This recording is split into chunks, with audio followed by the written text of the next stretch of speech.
মনোহরিতার অনুষ্ঠান থেকে আমি কেকা ফেরদৌসী আপনাদের সবাইকে প্রীতি ও শুভেচ্ছা জানিয়ে আমাদের আজকের অনুষ্ঠান শুরু করছি। আশা করি আপনারা সবাই ভালো আছেন। আর আপনারা জানিয়েছেন এবার আমরা যে টেন্ডি ফিউশন ফুড দেখাচ্ছি তা আপনাদের খুব ভালো লাগছে। আজকে প্রতিদিনকার মতো আমাদের অনুষ্ঠানে একজন অতিথি এসছেন, যিনি এই সময়কার আমাদের সবচেয়ে একজন প্রিয় নায়িকা। তিনি মডেল এবং নায়িকা, তার নাম হলো মাহি। কেমন আছো তুমি? ভালো আছি আপু, আপনি কেমন আছেন? আমি ভালো আছি। আজকে আমি একটা মজাদার একটা ফিউশন খাবার করবো, অন্যরকম। সেটা হলো আমরা বিফ স্টেক দিয়ে একটা সালাদ তৈরি করবো। তাহলে রান্নাটা একটু শুরু করে দেই, তারপরে আমরা খেলবো, কথা বলবো। আমি একটা গ্রিলের তাওয়া দিলাম চুলায়। দেখো মাহি, এই যে এখানে দর্শকদেরও দেখাচ্ছে আমি 2 টুকরা বিফের এই যে স্টেকের টুকরা নিয়েছি। হ্যাঁ, এটার মধ্যে আমি একটু গোলমরিচ দেবো। আমার কাছে না পার্সোনালি স্টেক খুব ভালো লাগে, সত্যি কথা বলতে। এন্ড আমি আজকে অনেক লাকি যে আমি আজকে স্টেক রান্না শিখছি, তারপর আপনার কাছ থেকে। 4 চামচের 1 চামচ দিলাম। হ্যাঁ, এটার মধ্যে আমরা একটু সয়া সস দেবো। সয়া সস তো একটু নুন থাকে, আমরা জানি নুন জিনিসটা একটু কমই ব্যবহার করি আজকাল। আর আরেকটা জিনিস হয় কি, স্টেকের টুকরা একটু চর্বি থাকলে ওই স্টেকটা কিন্তু অনেক ভালো হয়, খেতে একটু জুসি জুসি লাগে না? হ্যাঁ, মাখন দিয়ে দিচ্ছি গ্রিলের তাওয়ায়। মাখনের রান্নাটা খুব হেলদি হয় সাধারণত আর কি, মাখন দিয়েই করে সবাই। হ্যাঁ, দিয়ে চেষ্টা করবো, জালটা কমিয়ে দেবো। আমি একটু ব্রাশটা দিয়ে মশলাগুলো আবার একটু ব্রাশ করে দিই এটার সাথে। আর গ্রিলের তাওয়ায় করা হলো, গ্রিলের তাওয়াগুলো একটু মোটা থাকে তো, এটা করে হয় কি ভালো হয় নর্মাল তাওয়া। আর যাদের বাসায় গ্রিলের তাওয়া নেই তাদেরও ভয়ের কিছু নেই, আপনারা লোহার যে তাওয়া আছে মোটা, ওটা তাওয়া বা কড়াইয়ের মধ্যে করতে পারবেন। চলো আমরা একটু খেলি, এর মাংসটা হতে হতে তারপরে তো আমরা সালাডটা তৈরি করবো। চলো আসো, এখানে হুইলের এখানে আসছি, দেখো কয়েকটা লেখা আছে। আই হোপ ভালো কিছু হোক। ঠিক আছে, ইনশাআল্লাহ। ওয়াও, গেসিং দ্য ফুড আমি চাচ্ছিলাম।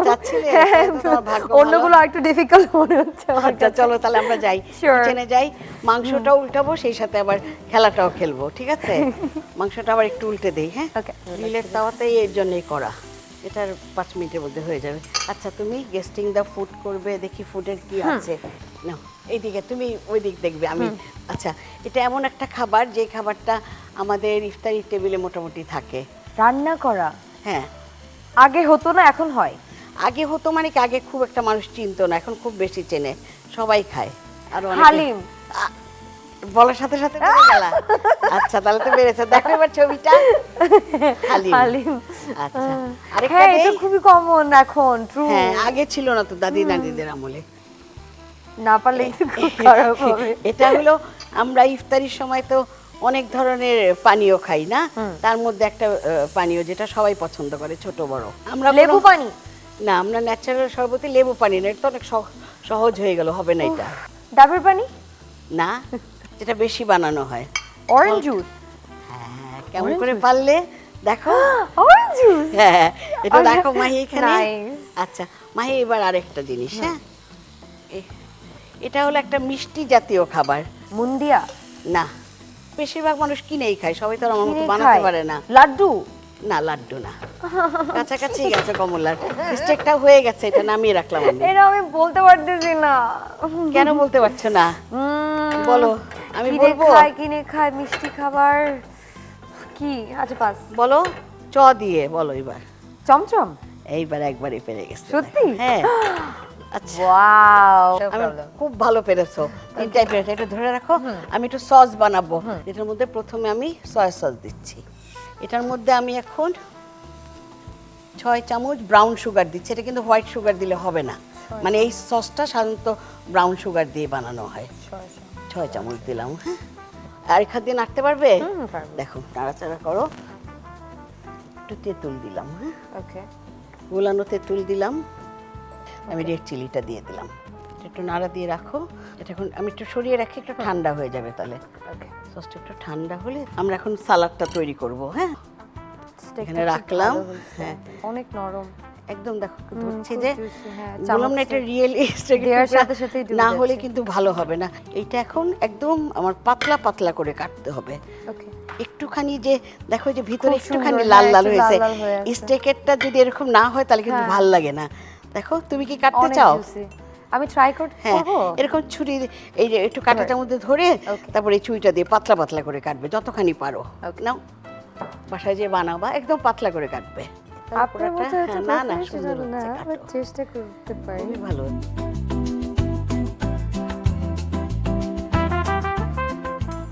ওকে, টমেটো দিলাম, হ্যাঁ তারপর শসা দিলাম। সালাদ হবে বিফের, হ্যাঁ ধনে পাতা দিলাম, তারপরে একটু বেরেস্তা দিলাম, একটু লেবুর রস দেব হ্যাঁ 2 টেবিল চামচের 2 মতো। টেবিল চামচ। আমাদের তো সালাদে সবসময় পেঁয়াজ ভালো লাগে তাই না? হ্যাঁ আমরা এটার মধ্যে সামান্য লবণ দেবো কারণ আমরা যে সসটা আছে না ওইটার পরে ব্যবহার করব। দেখো সালাদে একটু লেটুস পাতা থাকলে ভালো লাগে না দেখতে, বিফের কালারটার সঙ্গেও ভালো যাবে। এরপরে সালাদটা এটার উপরে দিয়ে দেবো, মানে গার্নিশটাও তো একটা মেন জিনিস। হ্যাঁ তুমি বলছো বিফ সালাদ, কিন্তু সালাদটা তো মজা হতে হবে। রাইট। পুদিনা পাতার গন্ধ পাচ্ছ? হ্যাঁ, কয়েকটা পুদিনা পাতা দিয়ে দেবো এটার মধ্যে। সুন্দর লাগছে দেখতে, খুব ইন্টারেস্টিং। আচ্ছা মাহি, একটু আগে আমি যে বিফ স্টেক করলাম, যে আমি তাওয়াটাই করলাম গ্রিলের তাওয়ায়, ওটা তো অনেক গ্রিসি হয়ে গেছিল। হ্যাঁ। এরকম হলে আমরা কি দিয়ে ধুবো? ভীম দিয়ে ধুবো। ভিম লিকুইড দিয়ে, Exactly. তাহলে কি লেবুর গন্ধও পাবো আর হাতটাও হ্যাঁ, নষ্ট হবে না, এক্স্যাক্টলি। ঝকঝকে আর তকতকে ক্লিন হয়ে যাবে একদম এক সম্পূর্ণভাবে। ধোয়াতেই পরিষ্কার। পরিষ্কার ঝকঝকে পরিষ্কার। ঠিক আছে, এবার আমরা বিফটা দেবো। হ্যাঁ সসটা বানিয়েছিলাম ওটা নিয়ে আসি, এটা উপর দিয়ে দিয়ে দেবো। ব্যাস, আর দরকার নেই, এমনি অনেক সুন্দর হয়েছে না? এমনি অনেক। একটা মজাদার ফিউশন সালাদ তৈরি করে দেখালাম, যা ছিল বিফ স্টেকের সালাদ। মাহি, তোমার জন্য রয়েছে একটা ভীমের পক্ষ থেকে শুভেচ্ছা উপহার। Thank you. এখন তো রোজা চলছে, সামনে আসছে আমাদের আনন্দের ঈদ, তাই না?